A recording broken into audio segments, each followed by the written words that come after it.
Hi guys, it's Ali from Winged Reviews on Bookish Days, and this week we are talking about our bookish pet peeves. So my first pet peeve is dog earring, or, folding back the pages. I mean, how hard is it to stick a bookmark in there, honestly? This bugs me. Even if you don't have a bookmark, just stick a bit of paper in, or a receipt, or anything that you've got lying around. But this just harms books. And this is not one of my books, this is one of my boyfriend's because he ruins his books, so it was easy to pick one out from his pile. The next thing that annoys me is when people do this. And they read it bent back. They fold the spine all the way back, and this is what happens. It breaks. Again, another book of my boyfriend's. This happens as well. See this? Yeah. You've paid money for it. Why ruin it? My third pet peeve is one that I think has been mentioned a couple of times this week already anyway, but it really annoys me. And it's just like when publishers change the covers halfway through. And this happens a lot in the UK, in that we start off with the original cover of things. So, for example, Divergent, we started off with this one. This is the one that they have in America. And then, when Insurgent came out, we got this. This does not match. This does not look good. So, yeah, they decided to redesign the UK covers. So, this did not match on my shelf. So then I had to go out and buy Divergent again, so that it matched Insurgent. They're just costing me money, I think it's ridiculous.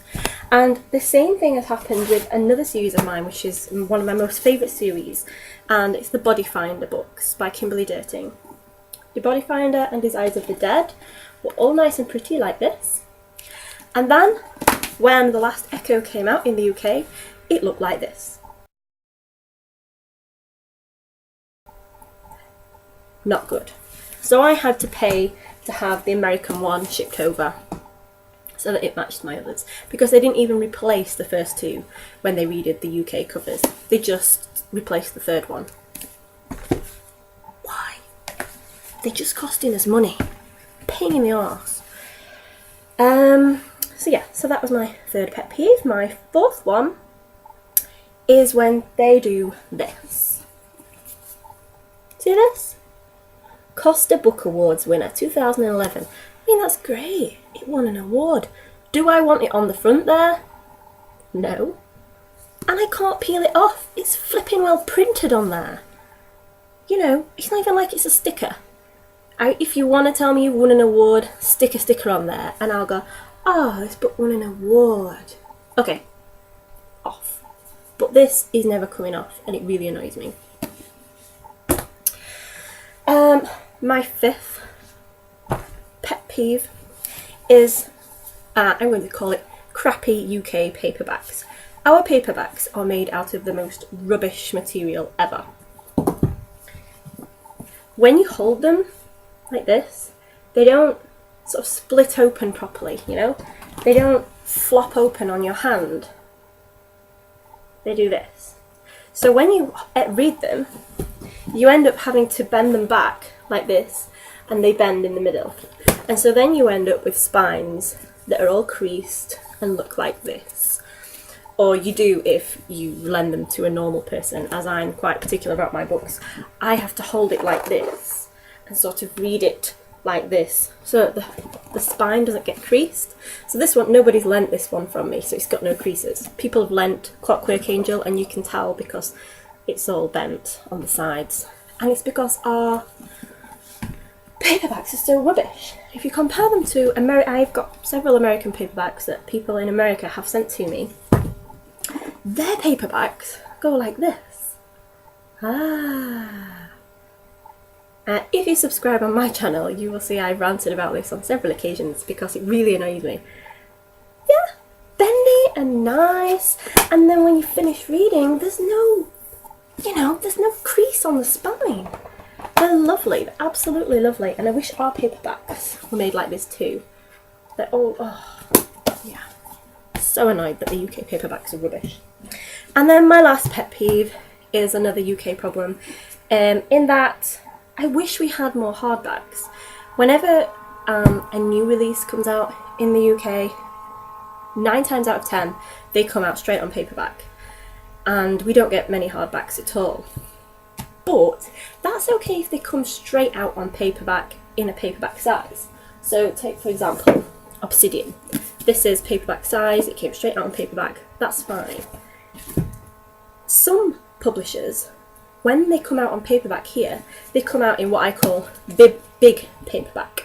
So in comparison, they're really tall.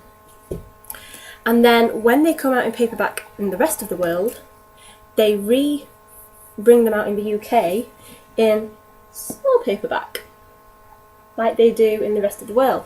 So if you started a series, so like these ones, Mortal Instruments, I bought the first 3 a couple of years after they came out. So the first 3 are on my shelf, and they're all the mass market paperbacks that came out, a year after the original printing.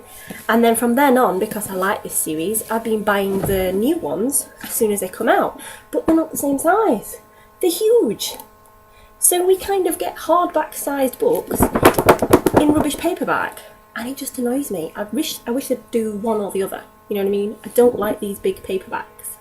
They should just bring them straight out on normal sized paperback and have done with it. Ugh, just winds me up. I like things to match neat and tidy on my shelf, and sometimes they don't because of all these problems with bringing out the big paperbacks and then moving them down to the little paperbacks. If they just did it like they do in other countries and brought them out in hardback and then in paperback, then there would be no problem. But they don't. You never know what you're going to get when you order a paperback from amazon.co.uk.